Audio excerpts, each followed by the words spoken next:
Assalamualaikum warahmatullahi wabarakatuh. Selamat pagi, selamat siang, selamat sore, selamat malam. Salam sejahtera buat kita semua.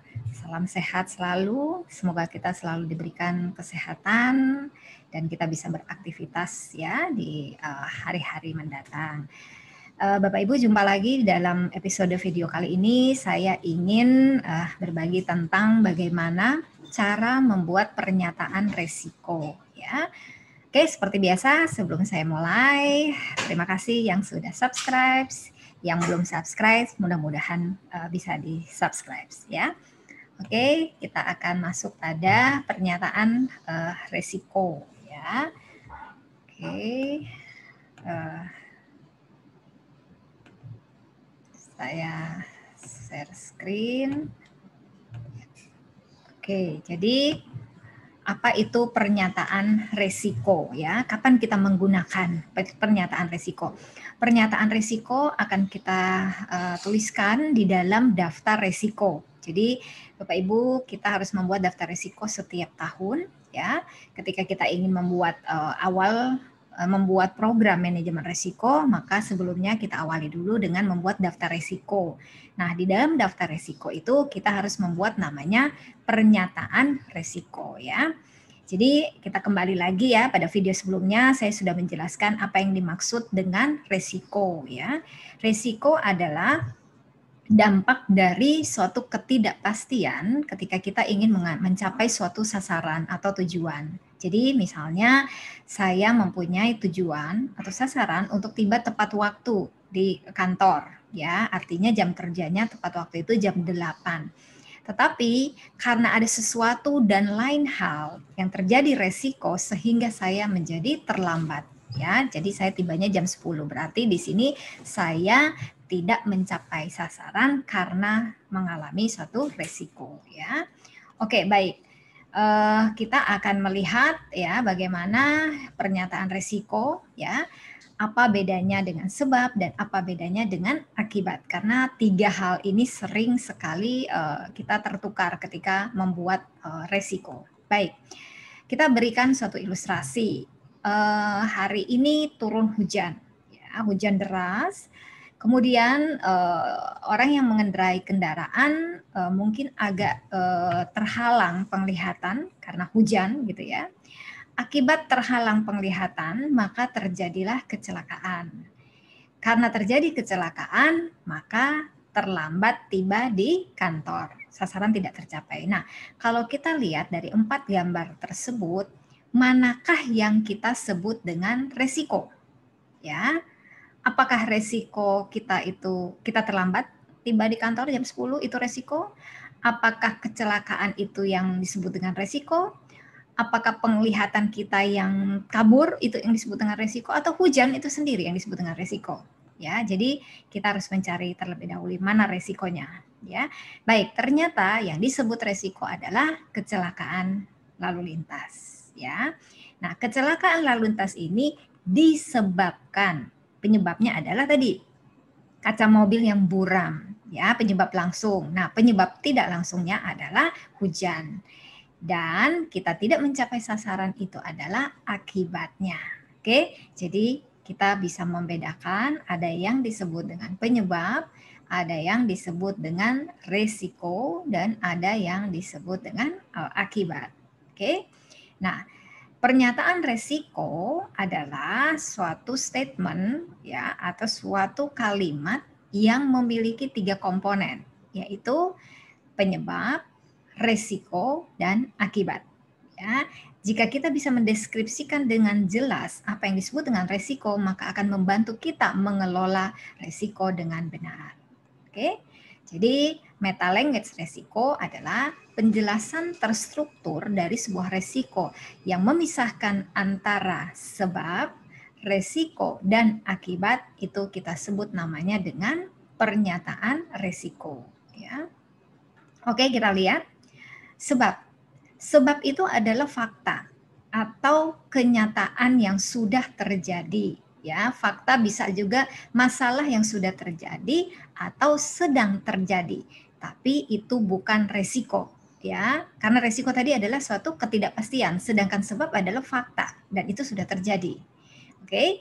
Nah, apa yang disebut dengan resiko? Resiko adalah ketidakpastian yang mungkin terjadi dan mungkin saja tidak terjadi. Dan dia merupakan ketidakpastian yang negatif. Oke, itu namanya resiko. Kemudian akibat. Akibat adalah alasan mengapa hal itu berdampak penting terhadap tujuan atau sasaran kita. Ya, jadi hasil yang mungkin terjadi dan mungkin juga tidak terjadi. Jadi kalau kita lihat di sini, resiko berada di antara sebab dan akibat. Saya ulangi, sebab adalah fakta, resiko adalah suatu ketidakpastian, bisa terjadi, bisa juga tidak terjadi. Begitu pula dengan akibat, adalah hasil atau dampak yang bisa terjadi, bisa juga tidak terjadi. Ya, jadi resiko berada di antara sebab dan akibat. Kita tidak bisa mengelola sebab karena itu fakta sudah terjadi. Dan kita juga tidak bisa mengelola akibat karena mungkin belum terjadi. Jadi yang bisa kita kelola adalah resiko. Oke, saya beri satu contoh. Rumah sakit tidak mempunyai ruangan isolasi bertekanan negatif. Apakah ini sebab? Apakah ini resiko? Ataukah ini akibat? Oke, rumah sakit tidak mempunyai ruangan isolasi bertekanan negatif. Ini adalah sebab. Kenyataan faktanya kita tidak punya ruang isolasi. Oke, contoh berikut. Perawat mungkin saja tidak menggunakan APD yang benar. Oke, apakah ini masuk sebab, resiko, atau akibat? Kita lihat ini adalah resiko. Ya, di sini ada kata-kata mungkin saja. Mungkin dia menggunakan dengan benar, mungkin juga tidak menggunakan dengan benar. Ya, ada suatu ketidakpastian di situ. Kemudian pasien alergi terhadap penisilin. Ini sebab, karena fakta memang dia alergi terhadap penisilin. Kemudian angka kematian nakes akibat COVID-19 mungkin meningkat.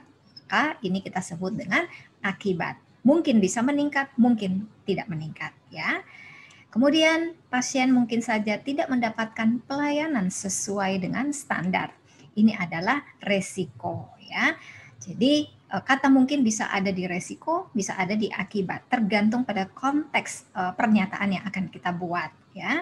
Jadi kalau pasien misalnya petugas kurang ya, atau petugas tidak mempunyai APD yang cukup, itu fakta misalnya, maka resikonya pasien tidak mendapatkan pelayanan sesuai dengan standar. Misalnya ya. Oke, dokter dan perawat dapat tertular.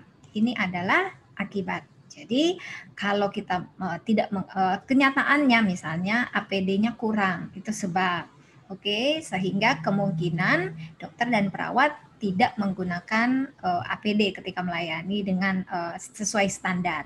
Maka akibatnya dokter dan perawat dapat tertular, ya. Rumah sakit kekurangan perawat, ini pasti sebab. Semua orang mungkin saja dapat tertular COVID-19, maka ini disebut dengan risiko, ya. Jadi ini contoh bagaimana kita membedakan antara sebab, resiko, dan akibat.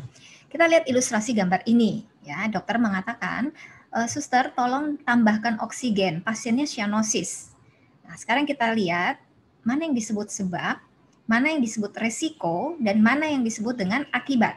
Oke, kita lihat fakta. Kaki dokter menginjak selang oksigen. Nah, ini sebab namanya.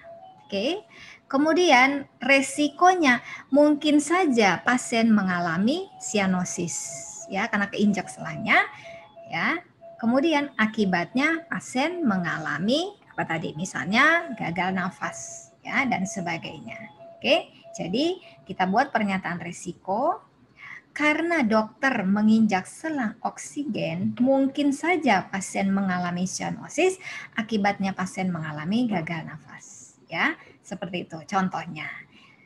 Kemudian gambar ini juga kita bisa melihat ya, begitu banyak resiko yang ada di sekeliling kita. Contoh misalnya, pasien ini tidak dipakaikan gelang ID misalnya. Ya, maka kita buat pernyataan resikonya adalah karena pasien tidak menggunakan gelang ID, mungkin saja terjadi kesalahan, salah identitas pasien, akibatnya pasien mengalami cedera akibat salah pemberian obat. Oke, Ini kira-kira contoh saja bagaimana kita latihan membuat yang disebut dengan pernyataan resiko ya. Jadi pernyataan resiko tadi saya mengatakan mengandung 3 elemen dengan kata penghubung, kata kunci, karena, mungkin saja, sehingga ya. Oke, jadi kalau kita membuat pernyataan resiko bisa kita hubungkan dengan 3 kata tersebut. Jadi misalnya contoh, karena gelang ID masih menggunakan stiker yang mudah mengelupas jika terkena air, mungkin saja tulisannya akan terhapus, sehingga nama pasien tidak dapat diidentifikasi. Nah, ini yang disebut namanya dengan pernyataan resiko. Ya. Oke, boleh saja kalau kita sudah terbiasa membuat, kita juga nggak pakai kata penghubung ini juga boleh ya. Jadi langsung gelang ID masih menggunakan stiker, boleh langsung seperti itu juga nggak apa-apa ya. Contoh berikut, karena belum ada form serah terima antar ruangan, ini kenyataannya, fakta ya, mungkin saja terjadi kesalahan dalam komunikasi lisan, sehingga dapat terjadi cedera pada pasien. Oke, itu contoh kedua ya. Contoh ketiga, karena ketersediaan handwrap di ruang perawatan kurang, mungkin saja petugas kesehatan tidak melakukan kebersihan tangan, ya, sehingga angka infeksi atau healthcare associated infection mungkin saja meningkat. Ya, oke. Jadi ini kira-kira contoh bagaimana Bapak Ibu membuat pernyataan resiko. Ya, mudah ya, sehingga nanti ketika kita membuat daftar risiko kita sudah sesuai ya. Jadi jangan menuliskan daftar risiko misalnya pasien jatuh, pasien tertusuk jarum ya. Itu kalau sudah terjadi berarti itu sebab, bukan lagi resiko ya. Oke, Bapak Ibu, itu saja yang bisa saya sampaikan. Singkat saja, mudah-mudahan bisa bermanfaat. Jadi Bapak Ibu ketika ingin menuliskan pernyataan resiko dalam daftar resiko itu sudah sesuai. Terima kasih atas perhatiannya. Sekali lagi yang belum subscribe, mudah-mudahan bisa subscribe. Sampai jumpa lagi di video berikutnya. Selamat beraktivitas. Assalamualaikum warahmatullahi wabarakatuh.